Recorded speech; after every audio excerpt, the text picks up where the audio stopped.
संध्या के समय में 4 काम का निषेध है।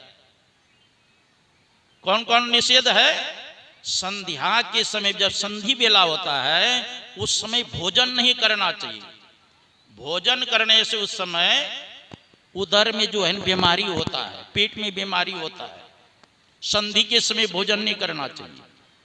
संध्या के समय में पढ़ना भी नहीं चाहिए संधि के बेला में, नहीं तो पढ़ी हुई विद्या विस्मृत हो जाती है। और क्या नहीं करना चाहिए? संध्या के समय में सोना नहीं चाहिए, नहीं तो धर्म की हानि होती है, आयु घटता है। देखते हैं संध्या के समय सोएंगे ना, जैसे धान को उसनते हैं ना, वैसे मुंह भसवा जाता है कि नहीं? तो संध्या के समय सोना नहीं चाहिए।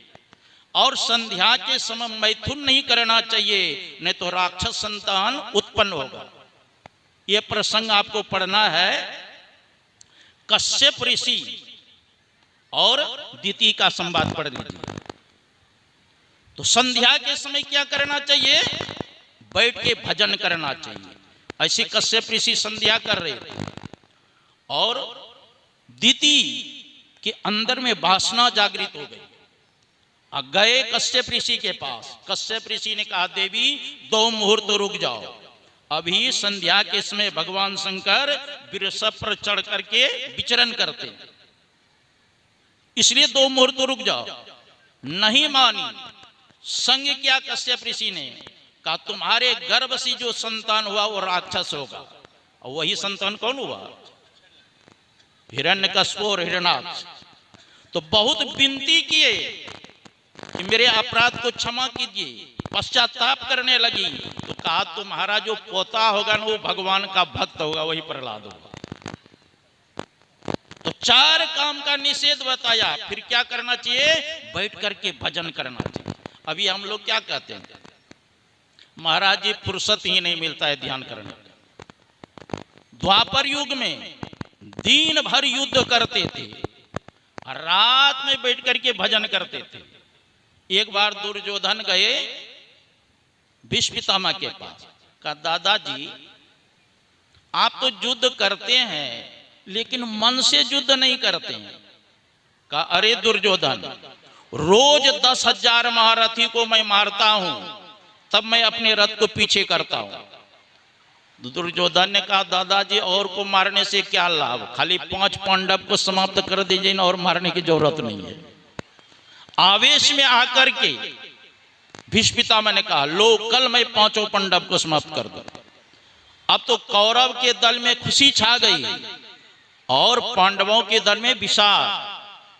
ये बात जब भगवान कृष्ण को पता चला तो भगवान कृष्ण गए स्वयं अर्जुन के पास। अर्जुन सुना, भीष्म पितामह ने प्रतिज्ञा किया है कल 5 पांडव को समाप्त कर देंगे। अर्जुन कहते हैं, दिन भर मैं युद्ध किया हूं, शरीर मेरा थका हुआ है, भगवान मैं अपने जीवन के बागडोर आपके हाथ में सौंप दिया हूं, अब क्या करना है नहीं करना आप जानिए। तो भगवान कृष्ण गए द्रौपदी के पास। कहा, द्रौपदी भीष्म पितामह ने प्रतिज्ञा किया कल तुम्हारे 5 पति को मार डालेंगे, क्या तू जीना चाहती है? कहा, जब हमारे पति ही नहीं रहे मैं जी कर क्या करूं, आप चिता रच दीजिए, उसी में जल के भस्म हो जाऊं। कहा, चलो मरना तो है ही, थोड़ा सा तीर्थाटन करने चलते। 12 बजे रात्रि में भगवान कृष्ण द्रौपदी को लेकर गए भीष्म पितामह के शिविर के पास। और उस समय भीष्म पितामह 12 बजे रात्रि में ध्यान कर रहे। कहा, जाओ दादा को प्रणाम करके आशीर्वाद लो। द्रौपदी कहती है, जिस दादा ने हमारे पति को मारने के लिए प्रतिज्ञा किया है, आप कहते उसको प्रणाम करो।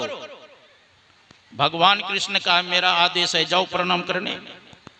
खुद ही बाहर खड़े रहे, भीतर भेजा पंचाली को, यतिवर बाबा के चरणों में अपना मस्तक धर दो। अर्धरात्रि की बेला में भी भीष्म की लगी समाधि थी, अब मन प्रभु चरणों में लीन हुआ, उस जगह न कोई व्याधि थी। कृष्णा ने जाकर चरणों पर सर रखा। बाबा भीष्म एकदम चौके, देखा एक सधवा नारी है, चरणों पर शीश झुकाती है, उसकी तन की रंगी साड़ी सद्भावन का दर्शाती है।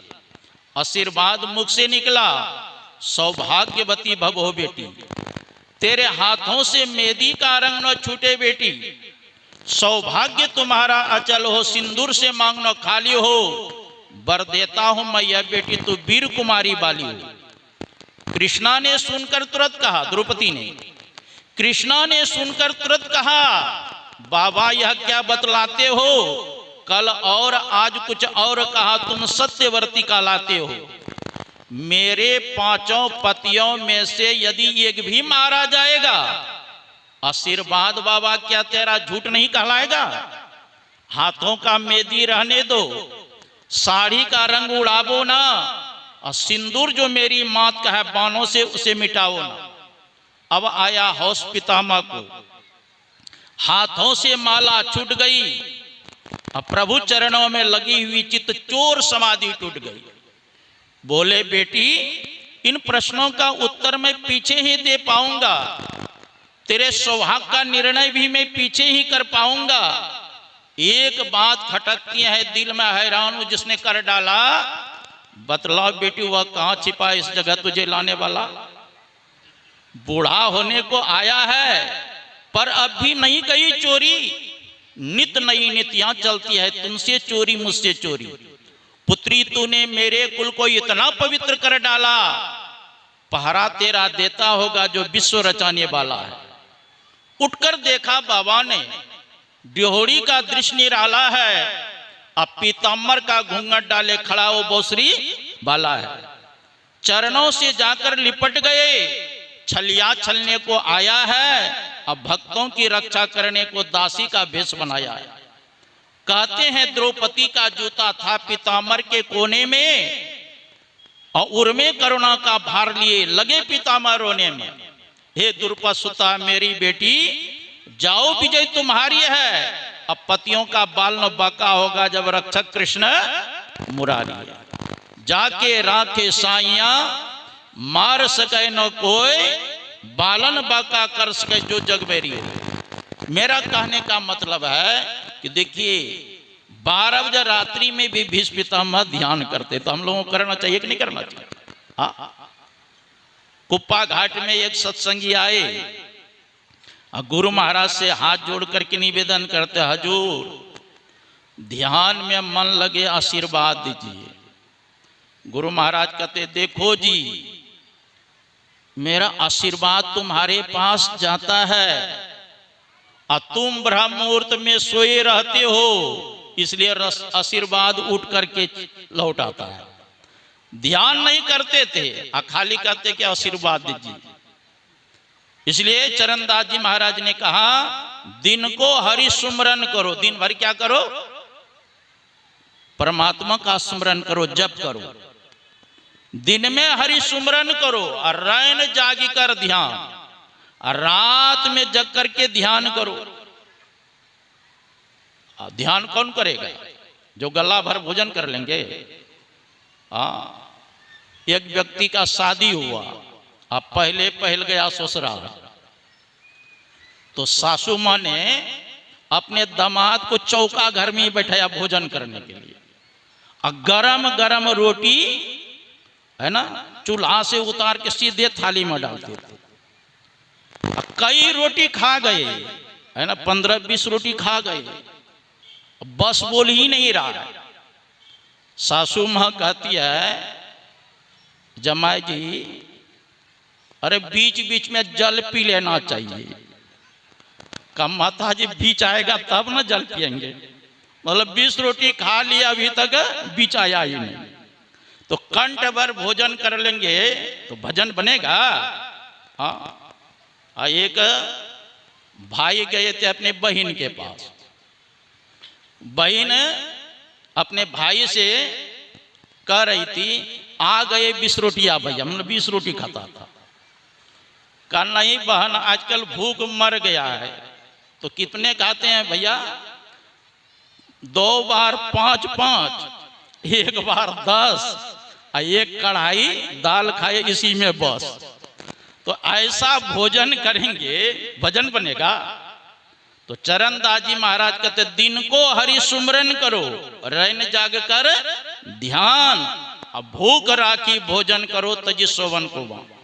4 पहर नहीं जगी सके, न पूरे रात नहीं जग सकते, आधी रात सो जाग, ध्यान करो जप ही करो भजन करन को लाग। जो नहीं श्रद्धा दो पहरे, पिछले पहरे चेत, उठ बैठो रटना रटो प्रभु से लाभो भेद। जागे ना पिछले पहर, करे न गुरु मत जाप, अब मुंह फाड़ी सोबत रहता को लागे पाप।